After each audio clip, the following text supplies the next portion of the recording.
Toner এক ফসলের জমি ছিল।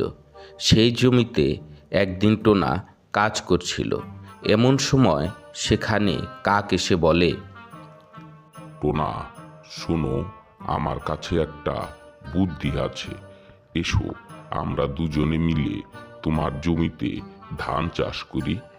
ধানের দাম এখন ভালো যায়, দুজনে অনেক ভালো লাভ করতে পারবো, আর সেই টাকায় ভালো ঘর তৈরি করতে পারবো।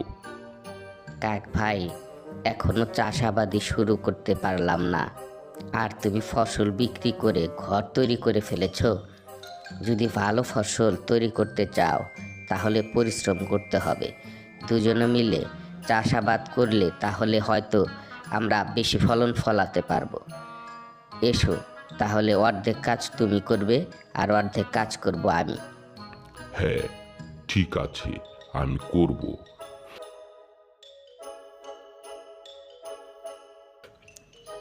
এই বলে তারা যার যার ঘরে চলে যায়। আমি কাজ করতে পারবো না, সব টোনাকে দিয়েই করাবো। কাক ছিল দুষ্ট বুদ্ধির, তাই তার চিন্তা ভাবনা ছিল খারাপ ধরনের।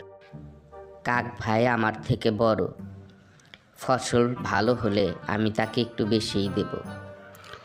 টোনা ছিল ভালো, তাই তার চিন্তা ভাবনাও ছিল অনেক ভালো। পরদিন সকালবেলা টোনা গেল কাকের কাছে। কাক ভাই, চলো, আজকে প্রথম দিন, সকাল সকাল কাজ শুরু করতে হবে। টোনা, তুমি যাও, আমার শরীরটা হঠাৎ খারাপ হয়ে গেছে। এখন রোদে কাজ করলে আমি আর উঠতেই পারবো না। ঠিক আছে, তাহলে তুমি আজকে বিশ্রাম নাও, কাল থেকে এসো, আমি যাই, কাজ শুরু করি। টোনা ওখান থেকে তার ক্ষেতে চলে গেল। এসে জমি প্রস্তুত করার জন্য কাজ শুরু করে দিল। সারা দিন খুব পরিশ্রম করে সন্ধ্যাবেলা তার বাসায় গিয়ে শুয়ে পড়ল। পরের দিন সকালে টোনা আবার গেল কাকের কাছে। কাক ভাই, চলো যাই, আজকে জমিতে ফসল বপন করতে হবে, পানি সেচ দিতে হবে। টোনা, তুমি যাও, আমি আসছি। আমার মামা খুব অসুস্থ, তাকে একটা ওষুধ দিয়েই এসে পড়ব। সহজ সরল টোনা কাকের কথায় ভুলে চলে গেল। জমিতে কাজ করতে হবে তো। এদিকে কাক সারাদিন তার বাসায় শুয়ে বসে কাটালো। টোনা, তুমি এখানে একা একা কাজ করছো, আর ওইদিকে তোমার ভাগিদার বাসায় শুয়ে রয়েছে। কিন্তু ও তো বলল মামা অসুস্থ, ওখানে দেখতে যাবে, আমাকে তাহলে মিথ্যা বলল। পরের দিন সকালে টোনা আবার গেল কাকের কাছে, কিন্তু আজকেও কাক তাকে মিথ্যা বলে ফিরিয়ে দিল। যদি আমিও কাজ না করি তাহলে এত কষ্টের ফসল নষ্ট হয়ে যাবে। এভাবে দিন যেতে লাগলো। টোনা জমিতে একাই কাজ করলো।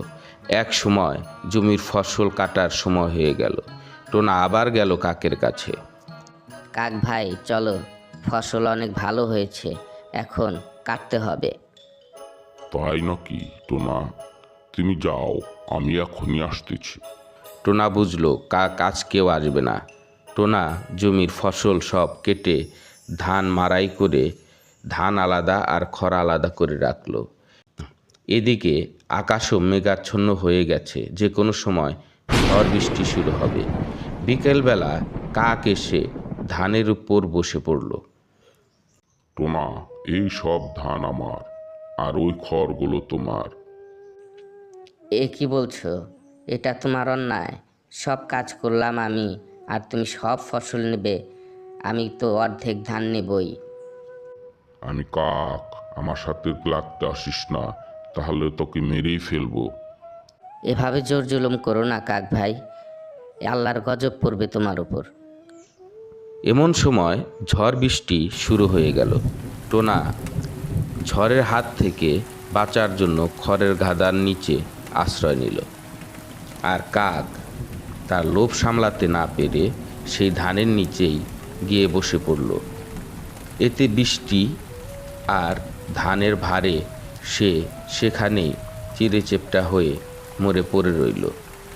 এভাবেই জুলুমকারী কাক ধ্বংস হয়ে যায়, আর সহজ সরল টোনার পরিশ্রমের সব ফসলের মালিক সে নিজেই হয়। গল্পটি কেমন লাগলো বন্ধুরা? গল্পটি যদি ভালো লেগে থাকে অবশ্যই ভিডিওতে একটা লাইক দিয়ে দিবেন। সেই সাথে নতুন নতুন গল্প পেতে চ্যানেলটি সাবস্ক্রাইব করে রাখবেন।